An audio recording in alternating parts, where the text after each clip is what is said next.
What's up guys, welcome to the Dr. Niki show. Cue the intro, Oliver.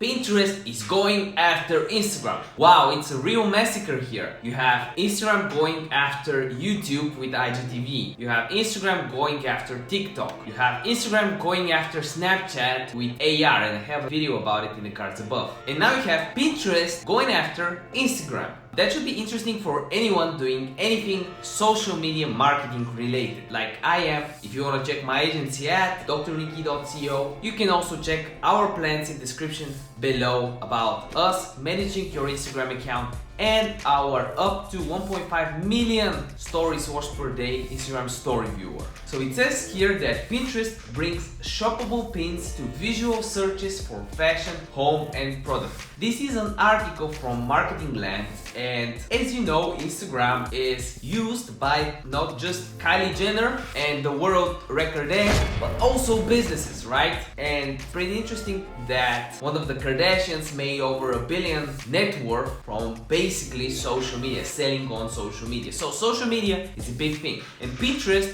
right now, in my experience and what I'm using it for on my websites, is mainly to bring organic free traffic. And I have a video in the cards above on how you can get your first 1,000 views on Pinterest. So it's pretty interesting to know what more you can expect from this wonderful platform. So Pinterest brings shoppable pins to visual searches for fashion, home products. The visual search technology that powers Pinterest lens camera searches can now identify more than 2.5 billion with a B objects within the fashion and home industry. Pinterest announces on Tuesday it has advanced Tuesday. Yeah, that's this Tuesday. I'm recording this, if you're wondering, on 19th of September. Checking my schedule, this video should be out on the 24th. So it should be out on Tuesday, but it's actually the other Tuesday. With the latest advancement, the company is adding fashion and home related shoppable pins to visual search results. And it's pretty interesting to understand what are shoppable pins, because now you have the option to add a link, right? And you normally add a link to your blog post. This is what most people do with their Pinterest account, or to a product or service they offer. For my e-commerce sites, when I do a blog post, I use a thumbnail on Pinterest to actually drive in some traffic. For my YouTube channel, I just repurpose videos, add them, use text that I'll go over in another video, and add also as a destination link, I add a link from my website that has some market value, meaning it sells something. So I can actually monetize the time I invest into repurposing Pinterest content. So it's pretty interesting to see what are shoppable pins. So now when you use lens within a fashion or home pin to hone in on a specific product or object, you see a shoppable product pins. Pins with the current price and a direct link to a checkout on retailer site. So yeah, you see the price tag. So that's pretty interesting how it will work out for services, and will it work for videos, because it has to be very dynamic. It should be like something like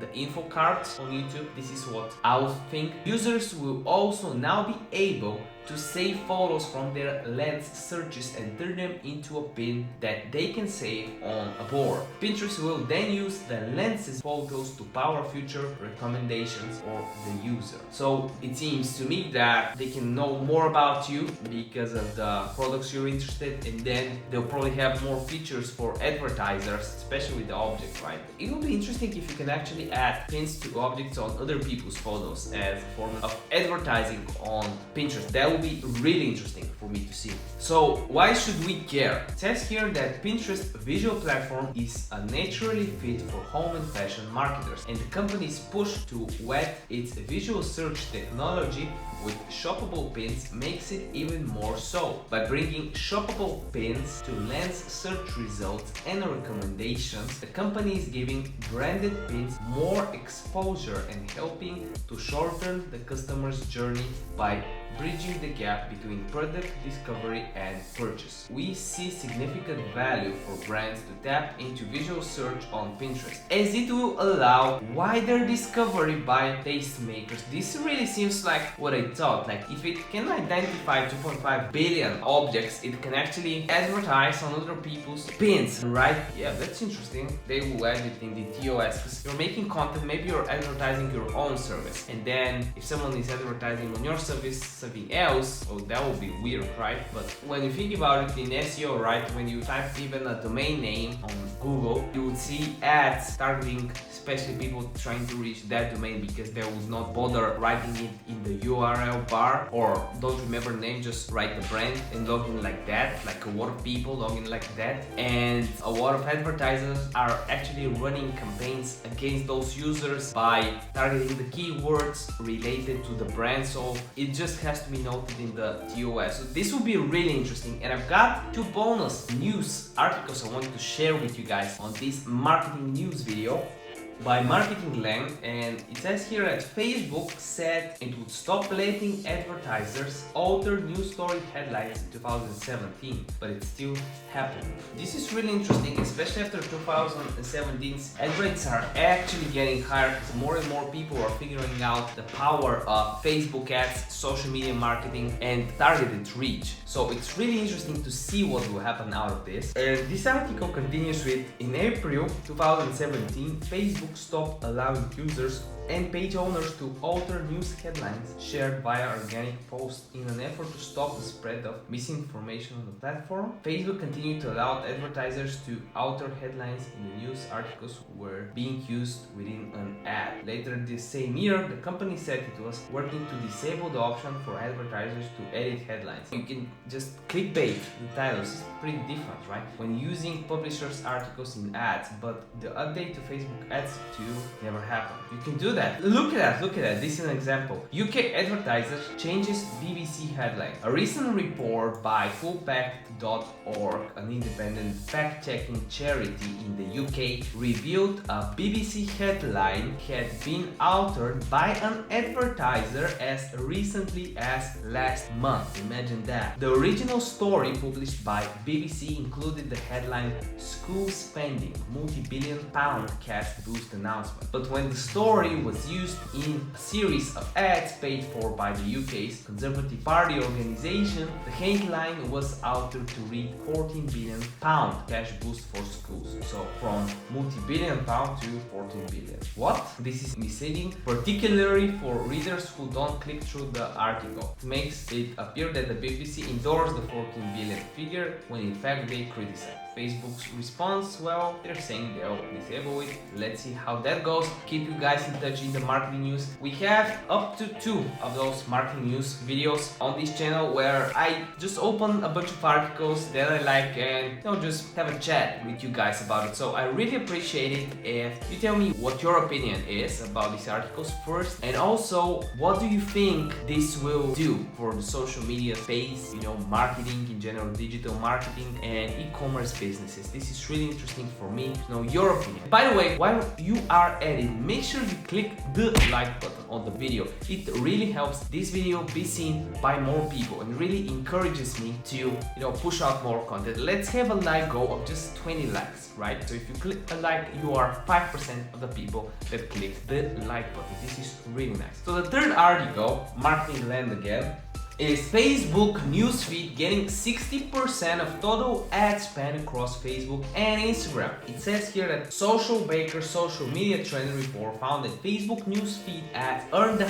highest click-through rates. And to be honest, I actually like story ads, they're very undervalued compared to Facebook video ads. This is interesting, and both Instagram news and story ads. Ooh, that's interesting. So when people are browsing through the news, they're very likely and open-minded to click random stuff. So Facebook continues to be fertile ground for advertisers, with newsfeed ads outperforming all other ad units. But I mean, they're basically comparing Facebook newsfeed ads to the other ads on Facebook, so it's kind of unfair, even though Facebook and Google are the main players in the digital marketing space, because Instagram Instagram's owned by Facebook. You know, Google owns YouTube, so you have Google different ads, you have the display ads, the video ads, and the search ads on Google. So it's kind of weird to basically compare yourself to yourself, but it's like those when they announced the new iPhone, the best iPhone we have yet, the iPhone with the best camera. Of course, I mean, it's the best one, right? I'm an iPhone user, I like that, but it seems like it's the best phone, but it's actually just the best iPhone because it's the newest one, right? And if you continue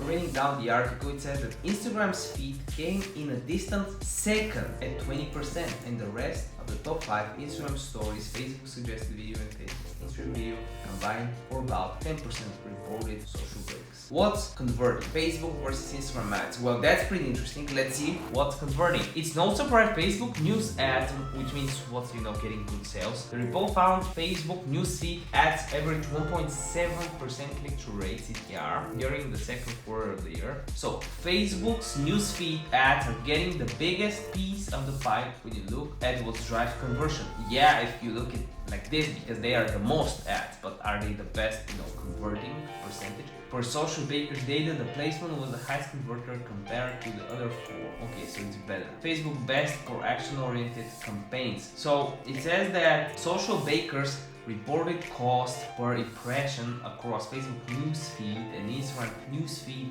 ads are nearly the same, 1.8 and 1.65 respectively, but cost per clicks are a different story. Yeah, Instagram is really cheap for cost per click, but it's also mobile clicks, so kind of weird. But I'm a fan of Instagram story advertising. I'm a real fan. You can get 1 cent clicks on Instagram story. Try to do that on Facebook. Maybe you can for some countries, but I know people that can do it for the United States for some topics, obviously pretty broad, but 1 cent clicks, what's better than that? Or 2 cents, right? Facebook newsfeed and Facebook suggested video ads offer the lowest cost per click. In fact, combined top 2 with cost per click for Facebook newsfeed, in-stream video and suggested video ads is the same as the Instagram story ad, just over 0.5. The highest cost per click was Instagram newsfeed ads, which were slightly higher than the platform story ads here because they're cheap. Organic content performance on Facebook and Instagram. Live video was the best, and then you have what works kind of good. Video is very bad for Facebook and Instagram. I don't think that's true. I don't know what is this article from, because right now Instagram's really pushing out video. That's why I have IGTV. Like, it's easier to rank on the explore page with video right now and to get impressions with video. But yeah, that's pretty interesting, and most brands don't do video. That's the other thing, so there's very little competition. Like, I don't remember my Instagram popping with any video, you know, someone's live, only some friends, even though I'm not following anyone on my business Instagram account. On my other accounts as well, it doesn't work that way. I've got other business accounts and on my personal accounts, only just some friends doing live videos. Maybe we should do some live videos and we can actually chat about some news, or you can see me writing scripts for videos or working during a live Instagram. Like, I can just have my camera here, my laptop here, or I can work there on the desktop. I have a webcam as well, and I can do an Instagram live or YouTube live video. What do you guys think? Should I do it? Comment down below, and I just might, because a video a day keeps the doctor away. See you in the next one. What? Yes, to be fair, this video is over, but you know what? Check this or this video out. They're pretty good. I would suggest you do it right now.